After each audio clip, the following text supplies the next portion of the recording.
तुर्की की सत्ता पर 20 सालों से ज्यादा समय से कब्जा जमाए हुए और खुद को खलीफा समझने वाले तुर्की के राष्ट्रपति एर्दोगन की कुर्सी हिल चुकी है। देश भर में हुए नगर निगम के चुनाव में एर्दोगन की पार्टी AKP को ऐतिहासिक हार का सामना करना पड़ा है।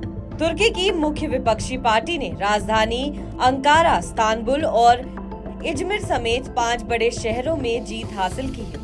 तुर्की के राष्ट्रपति के रूप में तीसरा कार्यकाल हासिल करने के 1 साल के भीतर ही बड़े शहरों में हार एर्दोगन के लिए बड़ा झटका माना जा रहा है।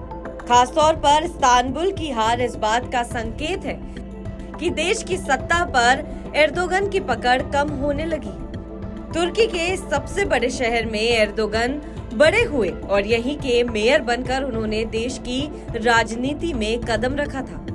एर्दोगन ने राजनीतिक करियर की शुरुआत इस्तांबुल से ही की है। साल 1994 में तुर्की के पूर्व प्रधानमंत्री नेजमेटिन एरबाका की वेलफेयर पार्टी के उम्मीदवार के तौर पर एर्दोगन इस्तांबुल के मेयर चुने गए और 1998 तक इस पद पर रहे। इसके बाद 2030 में प्रधानमंत्री बनकर इस पद पर 3 कार्यकाल बिताने के बाद 2014 में वो देश के राष्ट्रपति बने। वो कई मौकों पर कह चुके हैं कि जो भी इस्तांबुल जीतता है वही तुर्की को जीतता है। Opposition party Republic People's Party यानी CHP ने मेन शहरी क्षेत्रों पर बढ़त बनाई है। करीब 60% वोट की गिनती के बाद CHP के आउटगोइंग मेयर एकरम इमामोग्लू ने इस्तांबुल में पार्टी का नेतृत्व किया। वहीं अंकारा के आउटगोइंग मेयर मंसूर यावस ने भी काफी अंतर से जीत हासिल की है।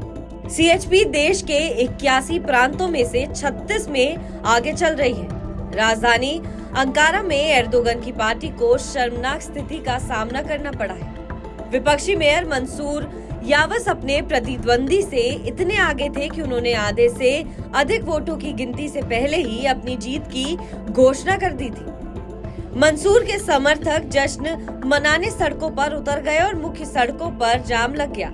लोग झंडे लहरा रहे थे और कार के हॉर्न लगातार बजा रहे थे।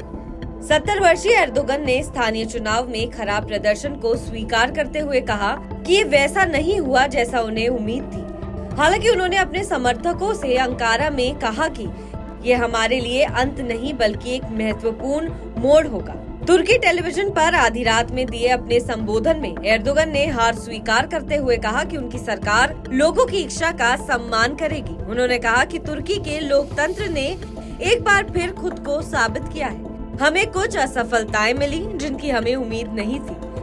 हम लोगों की इच्छा का सम्मान करेंगे और अपनी गलतियों का आकलन जरूर करेंगे। बहरहाल आपको हमारी खबर कैसी लगी कमेंट सेक्शन पर जरूर बताएं। देश और विदेश की तमाम बड़ी खबरों के लिए आप देखते रहिए TV9 भारतवर्ष।